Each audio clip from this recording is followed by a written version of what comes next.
Hello and welcome back everybody, I'm OneProper and this is Crusader Kings 2, and today we're going to explore the options of Kaiser Egbert, the usurper of the Holy Roman Empire. Whether we can make something happen here or not is something else, of course. There are threats inside and outside of the Holy Roman Empire, so I say let's just jump straight into it. Yeah, we created this empire, but we still haven't been crowned, although of course the Pope is willing to do it. Son of the devil, my god. I can't do it because I am behind locked walls right at this very moment. Lord Chaplain Adam burst into your chambers, flanked by several men-at-arms, dragging Mayor Flodek of Dessau with him in chains. My Kaiser, we caught this apostate in the act of reading Slavic scripture and giving praise to Lucifer. What shall be done with him? Oh yeah, look at that. Sympathy for pagan religions. Well, you know how it is. He's vogelfrei. Actually, if he's vogelfrei, I'm just gonna excommunicate him. Vogelfrei meaning free like a bird, as in if you kill him, the laws won't touch you, because if you kill a bird, no laws will touch you either. I will throw you into the oubliette, absolutely. And you know what I'm thinking about? He is attacking Mazovia, so it appears that Slavic Poland is kind of recovering. Now what I'm going to try is, I'm going to try to send a priest over to Poland in the hope that I can show them the light. Our neighbors should see the light, right? Oh, he just died. King Ivoslav now took over. Man, it kind of sucks that our dynasty is gone, you know that? Unlucky. They got conquered. I mean, they still exist, Lesser Poland. They even have a claim on Poland, but gotta assume what happens. Soon after Bishop Adam arrived in Roslav, King Ivoslav ordered his imprisonment. Your court chaplain is now languishing in the dungeons of this pagan lord. Who can tell what the savages will do to him? Poland, Poland, Poland. Such a wonderful bouquet. The complex blend of flavors spreads over my tongue just as the warmth spreads in my belly. These monks certainly know how to make a fine wine.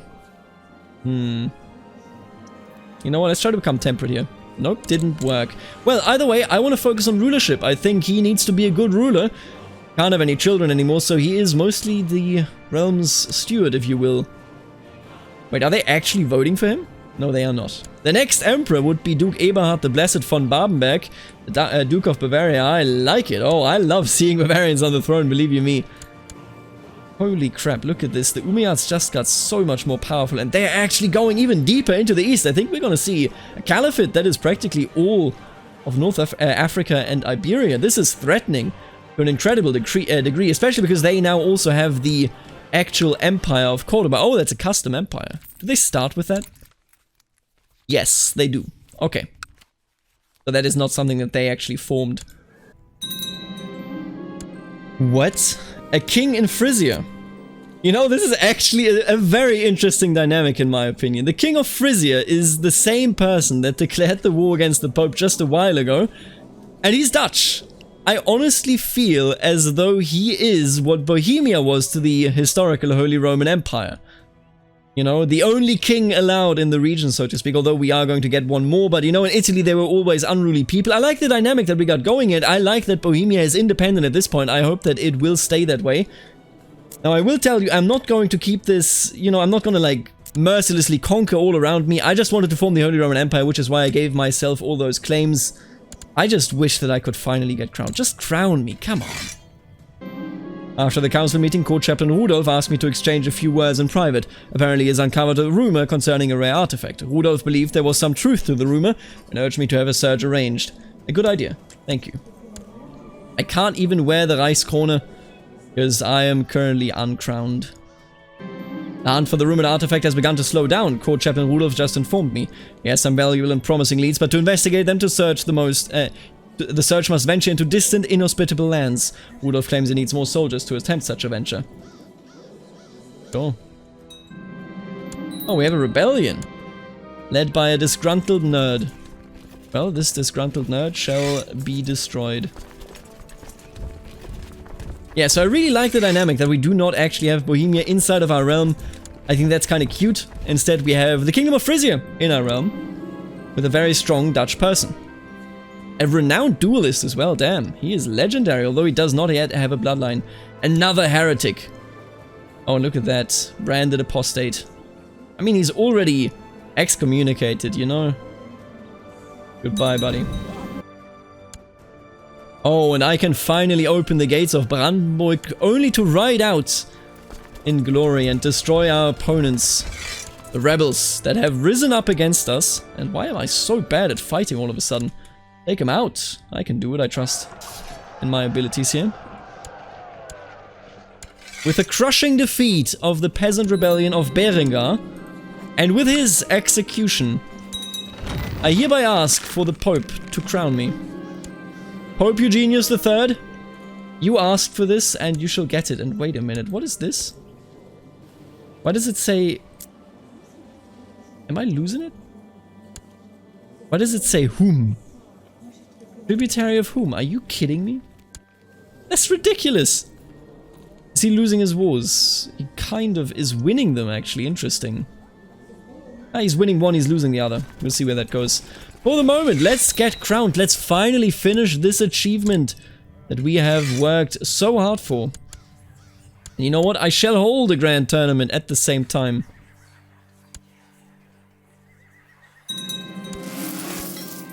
I've sent forth messengers around the realm to spread the word that a grand tournament be held. Oh man, he just usurped the title from the Pope. Damn, I wanted to... He usurped so much. Entirety of Upper Lorraine. The papacy will probably not hold on to this land for all that long, although I really hoped it wouldn't be the case. We're gonna get a very thick Holy Roman Empire, the way it looks like. I shall be glad to recognize your divine right to rule as soon as you donate what is due to the church. Very well. Now that I have a distinguished member of the Catholic clergy to officiate my coronation, I must decide how much I wish to spend on the ceremony leading up to it. An extravagant ceremony, of course. Only a few more days remain before I am crowned Kaiser before God and all my subjects. My court is filled with distinguished guests, both vassals and foreign dignitaries come to bear witness to this fundamental moment of my reign. Such a lavish ceremony is a rare spectacle to behold, even amongst royalty. It will never be soon enough. Late this evening, as the servants were clearing up our tables, Pope Eugenius III decided to talk to me about my new responsibilities after the coronation as a Catholic Kaiser. I will be sworn to care for the secular needs of all of my subjects, as well as to stand against the tide of sin and heresy beseeching our world. The world will never know a more devout Kaiser than me. This morning, a curious visitor came to my court, a wandering scholar who traveled to Oldenburg after hearing news of my upcoming coronation. He claims that he has heard many tales of what a wise and virtuous ruler I am, and wishes to put his knowledge to my service. I'm sure we have much to share, Ernst. Man, I love all these people. I'm a good Kaiser. This dude's gonna be a great Kaiser. Then he's gonna pass away and nobody's gonna vote for his heir, because apparently that's not how we do things. Oh, the Pope himself is actually voting for our heir. The Pope really likes us. Listen, I made up, of course, I want to reiterate on that. I made up the entire thing about Arles and you know, Italy and getting the land and whatnot. But look at it. Look at this. The Pope is actually supporting us because we supported him in every way imaginable. I kneel before Pope Eugenius III as a host of electors and vassals surround us in complete silence. The Pope blesses me as he prepares himself to place the imperial crown upon my head and proclaim me Kaiser of the Romans by grace of God and protector of all Christendom. So what I would like to do now is take a look at the Holy Roman Empire and the court of the Emperor in Oldenburg over here, by which I mean over here, because Egbert has been at war constantly for the last 6, 7, 8 years. I can't actually remember for how long we have been at war, but we have been at war. Let me just check this in. Conquered in 951. We are an emperor of war, an emperor that fought the Crusade, that fought against his brother Wichmann for the duchy, that fought against the German emperor or the German king, and then fought against Arles and Lombardy, or well, Italy, and won all of those wars. A string of upsets, I think. We came from nothing and now we are here, but at the end of the day, it shapes a man, doesn't it? It makes a man into a different person, and people were like, hey, wait a minute, you know, he's like charitable and everything, why wouldn't he open the gates? And I do agree that is a bit of a, you know, an issue there when it comes to the character and how he feels about it, but that is, I think, exactly why he became Craven. He was very paranoid, you know, he was afraid that the sickness would take over. All of those things that we experienced, not just the sickness, of course, but also the wars, have shaped who we are today. So what I wanted to take a look at is not just who are we, but also who are the people around us in our court, you know, in our family, who are the people that are in the realm. And then we have a good overview, I think, of who Kaiser Egbert the Usurper is. And even if he were to die at some point, we would know the story of the Holy Roman Empire quite a bit better. So let's talk about our wife, first and foremost. Our wife, years ago, went into hiding. Duchess Agnes of Franconia was in Weinsberg Castle for, I think, like 6 or 7 years. She was hiding away because she knew there was a murder plot. I believe that at some point I ended that murder plot. I didn't show that in the episode. I think I imprisoned a man that was plotting against my wife. And ultimately she came out of hiding. But years in hiding, years of seeing the sunlight very rarely, years of not going around, not traveling your domain, not seeing your husband, not seeing your family. I mean, think about it. She still has her mother. And she lived in Abensberg at the time. Well, still, lived in Abensberg at the time.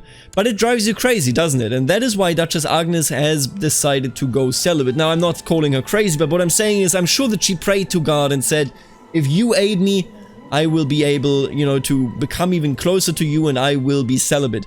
So I think that Egbert actually has a lot of respect for Duchess Agnes. She pledged herself to the Lord if she may have another chance at life, and he gave her another chance at life. I mean, there's no other way to frame this. So in this case, I will not divorce her. I will not even try to divorce her. They are lovers, they are absolutely close to one another, and celibate cannot push them apart.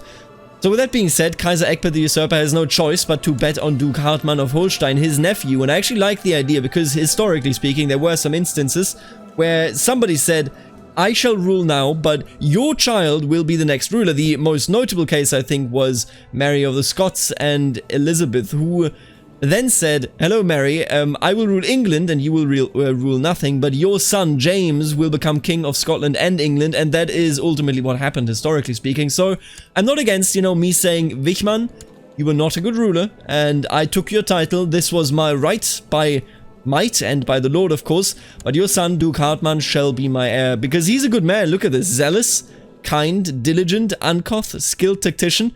In fact, I'm going to give you some money right now. Feel good about yourself, my friend. Duke Hartmann will be the next Billung to unify the Billung lands, although he may not be the next emperor, because as you can see, the vassals feel a bit differently about it. And let's take a look at why they feel this way. He's a fanatic. Are you kidding me? You're a priest, my man. Oh, he is cynical. A cynical priest. What a ridiculous sentiment that is right there. I hate that my wife is not voting with me, I gotta tell ya. But honestly, I can't influence this yet. Let's take a look at the realm laws in particular, or in general rather, because what we have here is we have papal investiture, very important of course. Everything else is fairly low, but we can revoke titles if we have a reason. All of these obligations are standard obligations. And then over here, it is very different compared to the historical Holy Roman Empire. The council has almost no power. Now that may change later on, and that may change even in the rule of Kaiser Egbert the Usurper, because he hasn't concerned himself too much with any of the people that serve him, except, you know, they always like him already. What I'm going to do here is, I'm going to take a look at the strongest vassals. We have the King of Frisia, of course, but he loves us. He absolutely adores who we are, apparently. Pleased by succession law change. Ah, because we became elective, so that, you know, persuaded everyone to calm down a bit. We have the Duke of Saxony, who is not very happy. Why are you so angry at me? He is ambitious and he sees me as a traitor, but only for 1 more year, so that will go away. Decreased council power will also go away. And then one seat on the council.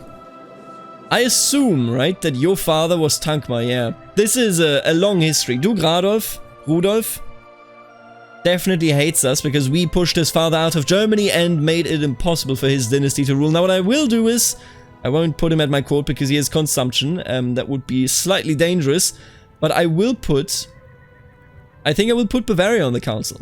A Bavarian councillor, Bavarian steward is a good idea. So with that being said, we have this oddity here of the Duke, of the King Dirk of Frisia, but he is very positive towards us. I have nothing to worry about. Other than that, the dukes generally are also quite positive towards us. And let's just take a look here, by the way. What the hell is going on with Duke Arnulf the Wise? He's a pretty decent character. I honestly think Kaiser Egbert the Usurper would try to influence the electors to vote for his candidate, but at the end of the day, Duke Arnulf the Wise isn't the worst of candidates alive. Now, let's address Hum as well. Hum was, or Hum tributized the King Godefred the Avenger of Sardinia and Corsica, and now that we've taken such a long look around in our empire, I think it is time to do something drastic. I think King Egbert knows what he needs to do. We are going to go to war with the Umayyads, and we are going to do it immediately. We border them, and that gives us a wonderful opportunity. They have Caliph Al-Hakam the Great, who just conquered all of Iberia except Galicia. and all of the Maghreb over here. Gunnar, thank you for subscribing. I just saw it in the side of my eye, in the corner of my eye. We are going to declare a great conquest for Aquitaine. That's right. Great conquests are, you know, something where most of the time it is just you supposed to measure your might with an enemy empire. But the way I see it is that Kaiser Egbert the Usurper stood up and said to himself, the biggest threat to the world right now, it's not the Slavs, it's certainly not infighting of the Christians, because we have kept it together quite well. It's not the Norse even. I mean, they are attacking Norway, of course, but Norway has converted and many others will follow, I'm sure. It is the Umayyad dynasty. And because of it, I will go where Charles Martel the Hammer went. I will defeat them. And I will take southern France yet again.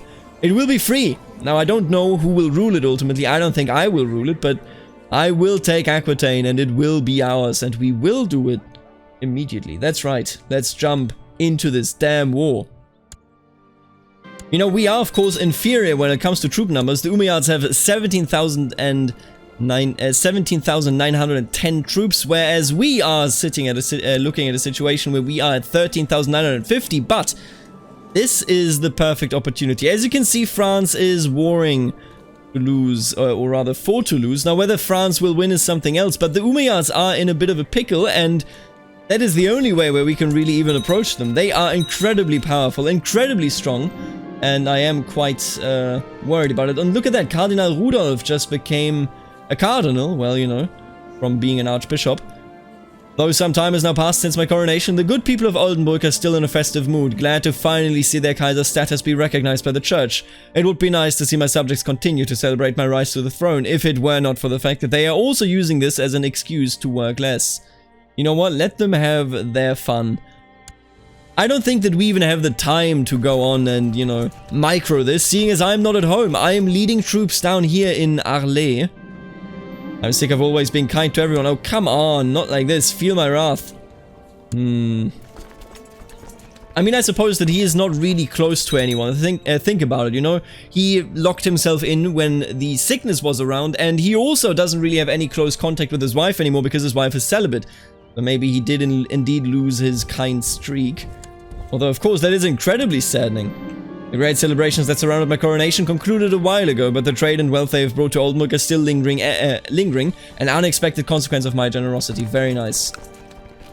I will take down the Umayyads, and look at that, there's the French army. This is beautiful. If the French are challenged, we can come in and assist them and hopefully strike fear into the heart of the Umayyads. Now, see, I'm not exactly home, meaning I can't properly determine who becomes the next council member. I think I'm going to, whenever I see an empty council spot and I'm not at home, I'm at war, I'm going to give it to any powerful vassal, just because they have a right to be on the council. Now, mind you, with the crown laws the way they are, powerful vassals in councils can still rebel. This doesn't exclude them, so this doesn't necessarily make it easier, but you know, they are powerful. They would clearly go, I grab my power and I deserve it. We're making amazing siege. Oh god, there they are. No, we're going in. I will defend my realm. And I will defend the French if necessary. I don't think this will count for my war score, but I will not leave the French alone. They are good Christians, aren't they? Let's slow it down just a little bit. I need to see how this goes. We will arrive fairly late with this army, and then even later with this army. This could be an absolute defeat. Oh god. I think it might just be that. The primary flank has already been routed. The secondary flank is very close to being routed, and that is horrible. We actually have experienced a very, very strong loss. I should have never gone in there, to be quite honest with you, but I think that this was in character. Kaiser Egbert, at the end of the day, is someone that would act exactly like this. This may, sooner rather than later, bring us towards bankruptcy, but I'm going to hire these as well. We're bringing down the very heavy fire. The Holy Order. The Teutonics shall serve us in this fight. Now we got to figure out on how to actually win this. The Umayyads are incredibly strong. And we have a Slavic uprising. A Slavic uprising over here in Görlitz. Could it be that we truly will fail in this war? I don't even want to imagine it. Could Jesus, could the Lord have left us behind? I don't think Brandenburg in itself has enough troops to actually take care of this. Oh wow. These are trying times. The rebellion in the east is going. The Slavs are trying to rise up yet again in Görlitz. And then down here we have the Battle of Fates. The French appear to be losing. And we are the only still standing people ready to serve against our enemies. And you know, I will continue to lead this army. I think we got them here. Siegfried of Merseburg, you shall be excommunicated. The Geronen. Isn't that a famous house? Like of some sort? Bring out the branding iron. And now let's have a fight. Oh, and there come their reinforcements. Let's see how it goes. Can we win this? Do we lose it? We have a pretty good start here. And they don't actually have a commander on this front. This is winnable. Oh no, come on. We routed seconds before they did. And that spells the doom for us. You got to be kidding me. Had this flank been routed, it would have been a victory for us. But instead, we get nothing. Oh god. Alright, you know what? The Kaiser decides we... Oh god, what the hell is this? Duchess Judith the Just of House Capet is just independent? So you rebelled and he just said yes? West Francia is dead! Now even more so than ever, do we need to go and conquer Toulouse? Conquer Aquitaine, because if we don't, then France will certainly not be able to defend it. Okay, we defeated the rebellion as you do, and now we go south. I will not give up on this. Alright, let's siege it down yet again. You gotta try, right? There's no real other option that we have. They have 16,000 troops, my god.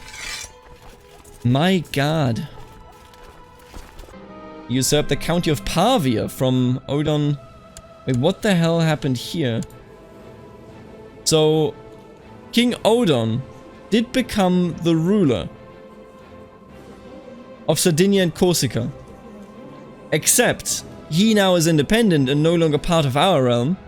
Still a tributary to whom, just for the record. And then we have this rebellion right here against the tyranny. I don't understand why he became independent, I'll be honest with you, because he was a vassal of ours, and once he inherited the kingdom, that should have just, you know, made him a kingdom vassal of ours, but damn. Italy is in open revolt after we failed the way we did, and Flanders also independent. France is falling apart. Honestly, if we don't destroy the Umayyads here, then they will destroy France. I don't see any other option here.